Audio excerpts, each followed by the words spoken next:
Hey there, thanks for stopping by. On this episode, I want to share with you the top mistakes to avoid when it comes to staining and finishing your woodworking project. I've been doing this for over 10 years now, and I've had my fair share of good finishes, and I've had my fair share of bad finishes. So stick around, and I want to be able to show you what to do and what not to do. All right, let's get started. I'd have to say the first mistake that most people make is not prepping your surface properly. Prepping your surface properly. Say that 3 times.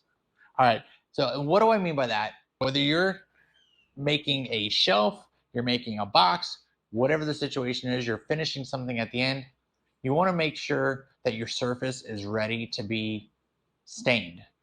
I just use a damp rag or like t-shirt material, something like that. I'll get that wet, wring it out, and then I just wipe over the whole entire surface. That would be the first thing. Make sure that your surface is properly prepared.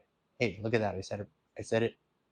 I said it properly that time. Number two, this was probably the biggest mistake I was making at first. Applying too much stain. How do you know if you're applying too much stain?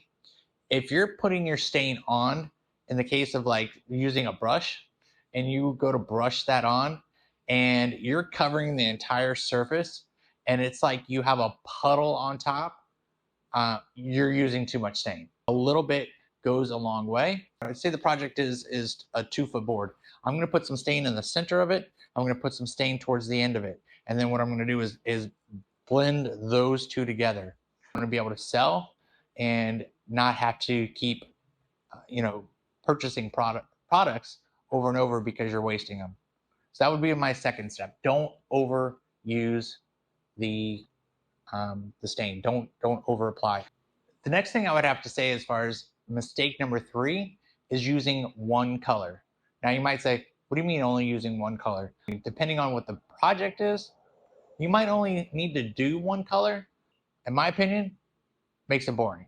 Multiple stains lead to multiple variations in the wood grain, which also leads to a variety of colors, and it just makes it pop a little bit more. So that would be mistake number 3, is avoid using just one color. I'd have to say that the fourth mistake to avoid is not wiping your stain fast enough. What I mean by that is letting it sit too long. The longer you let it sit, the richer the color might be, depending on what it is that you're wanting, but it makes it harder to clean up. And what I mean by clean up is once it starts to dry in there, if you haven't blended it properly yet, it's going to start to soak in enough to where you can't blend it. And then what's going to happen is you're going to have different streaks and whatnot. So try to avoid letting it sit too long. I'd have to say that mistake number 5 would be not finishing your project properly. What do I mean by that is that just like you have to prepare your project properly, you also need to finish your project properly. I like to use a water-based polyurethane when I'm done. Lately, I just started using Ace Hardware's brand, only because I picked it up for like $7. It was on clearance. It was it's regular $30 a can, and it actually has worked out pretty well. So once that's done, I'll probably go back to the polyacrylic, only because I don't believe Ace is making anymore, and actually Ace is typically a lot more expensive.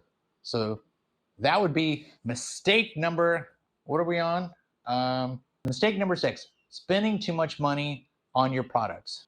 What do I mean by that? You don't want to spend a fortune on something that you're not going to be able to recoup the money from. Some of the big box stores are comparable. Home Depot and Lowe's, when it comes to the stains and also the polyurethane finishes, they're usually within $1 of each other, depending on the color. Average around $13-14 for that larger can. So that would be mistake number 6, mistake number 6, spending too much money on your projects or on your products. Sorry, spending too much money on your product. So I hope some of these mistakes that I've made are going to be beneficial to you, to where you will learn from my mistakes. I've been doing this for 10 years now, and it's probably been in the last 3 years where some of these techniques that I've started to be able to develop and use have really taken my woodworking to the next level. So I hope you'll stick around and watch some of these other videos.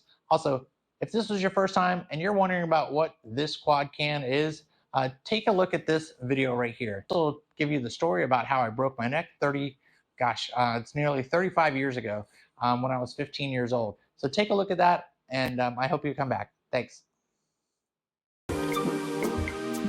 Hey friend, thanks for watching. If you haven't yet, check out this video and subscribe to the channel to keep up with the latest.